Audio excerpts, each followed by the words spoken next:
Hello, everybody. Mommy Myra here, coming to you live from Victoria, BC.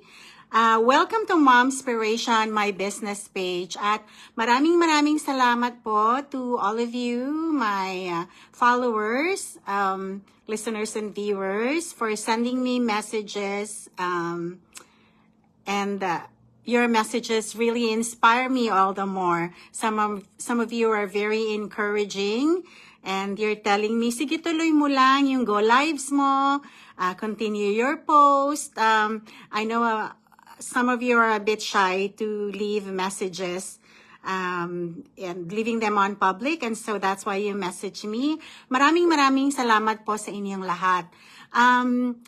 It's Sunday, blessed Sunday to everybody, to all of you who may be tuning in from the other side of the world. Hello to our friends, followers, and business partners out in Europe. Maraming salamat po. Some of you have already celebrated your Philippine Independence Day over the weekend. Binabati ko po kayo at masaya po ako na makita na talagang nag-enjoy kayo ng inyong mga celebration. So, I just finished a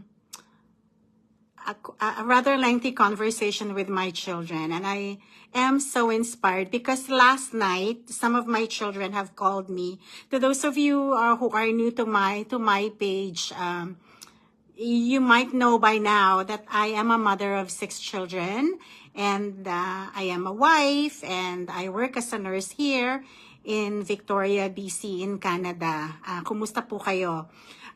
So I had like a heart-to-heart talk to some of my children last night, and I asked their permission if it's okay to mention it during my go live, and of course they probably don't care very much because they are not going live, and it's okay if I just mention about a part of our conversation, because my children are now in their 20s, and the oldest one actually just hit 31 last month.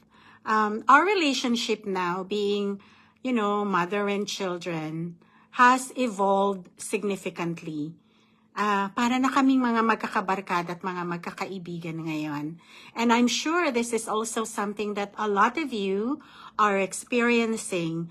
Those of you who are 50-something like me, or kahit na mga younger pa, medyo kapag teenagers pa yung mga anak natin, iba pa rin sila because that's the phase when they're struggling for independence or wanting to prove themselves. Pero kapag ka nag-young adult na, parang nag-meet na kayo at a common ground at naiintindihan na nila why you had to work so hard when they were younger, why there were times when you could not be present all the time, especially for working moms like me.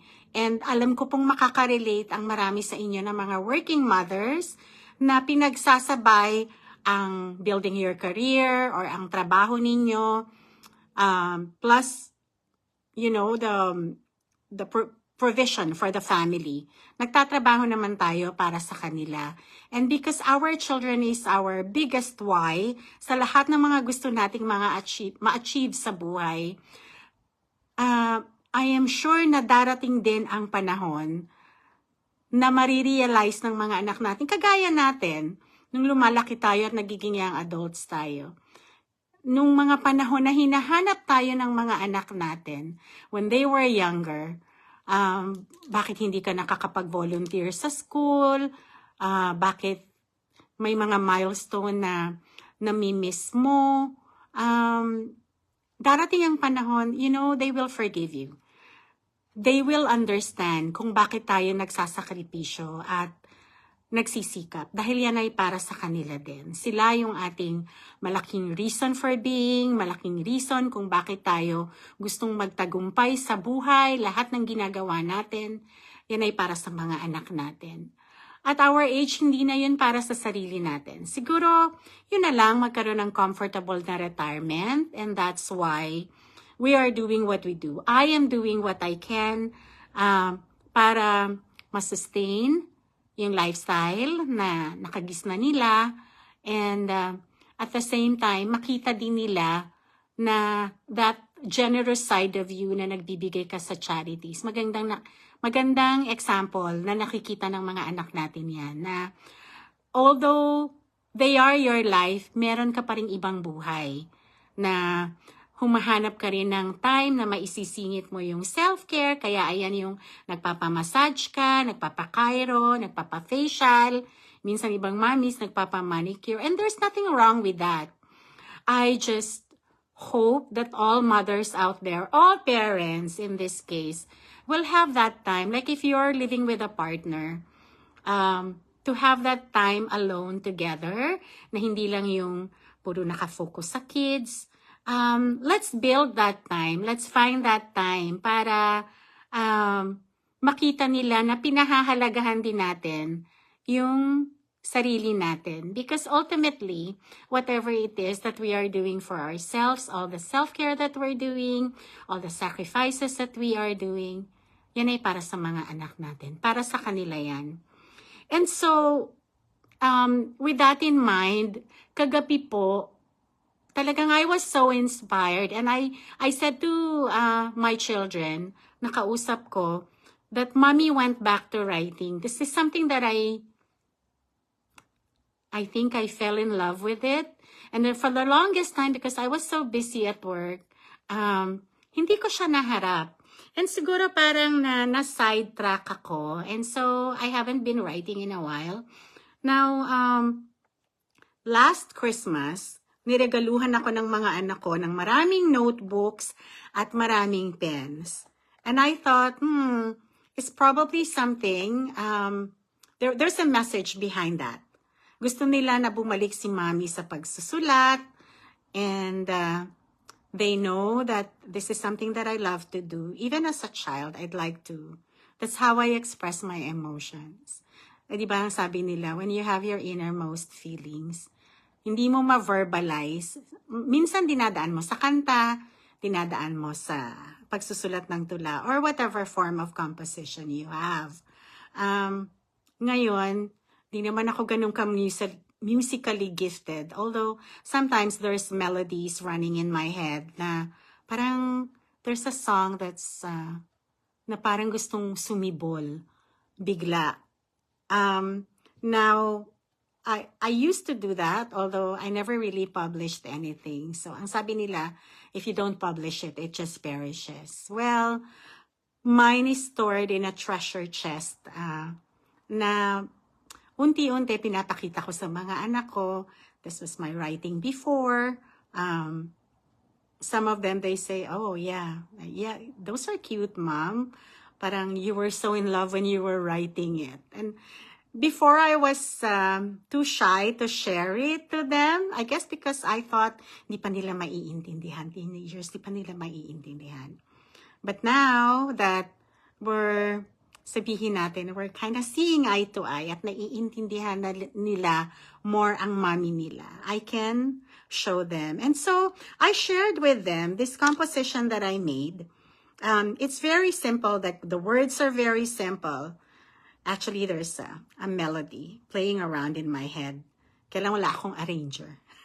So, I don't know of anyone that can put music into it. But just the same, I would like to share it with you. Babasahin ko po. At dahil si Mami Myra, alam nyo na, 50-something, medyo malabo na ang mata. But I will read it anyway. It's in English. So, I wrote this in my notebook, and here it is. And I put my signature hearts there, and then the date. So, I made this last night. Before midnight, I was able to finish it. And kayo nang magbigay ng title. And this is my prose, or my poetry for my children. So here it goes. Someday, when you're grown and can stand alone, you will understand that in all that you've been through, I was always there, watching and praying, cheering you on. You may not have noticed that I was right there beside you. Someday, when I'm gone and you're on your own, you will feel that life is still beautiful, that you are stronger than you think. I will be watching over you, loving you, and you will know that I will always be right there beside you.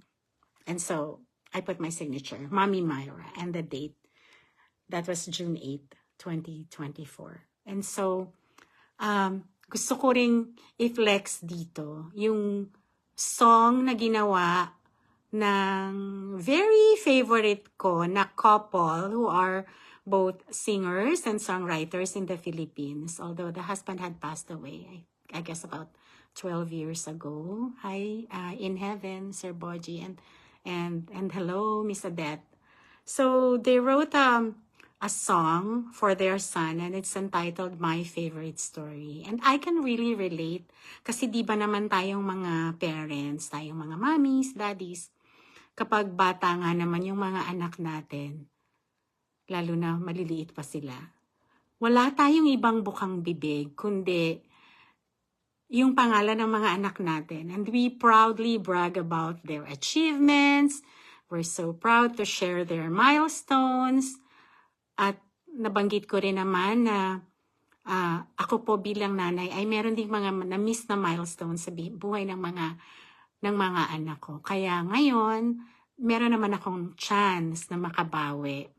And so that song is called My Favorite Story. And if you would allow me, I will sing the chorus. And I don't own the rights to the music po. And I just really wanted to share the beautiful lyrics to you. And so the chorus goes like this. I hope I can give justice to this. You are my favorite story, my favorite song. You are the main event in my life all along. You are my greatest adventure, my greatest surprise. I should have known all along when I looked in your eyes. You'd be my favorite story. You are my favorite story. I'm sure yan din po ang magandang song ninyo para sa inyong mga anak. And as always, let's celebrate parenthood. Not everybody is gifted to be a mom or a dad, but in so many ways and in so many aspects, we can be mom and dad. Pwedeng sa mga pamangkin natin o sa mga ibang tao na minamahal natin at inaalagaan.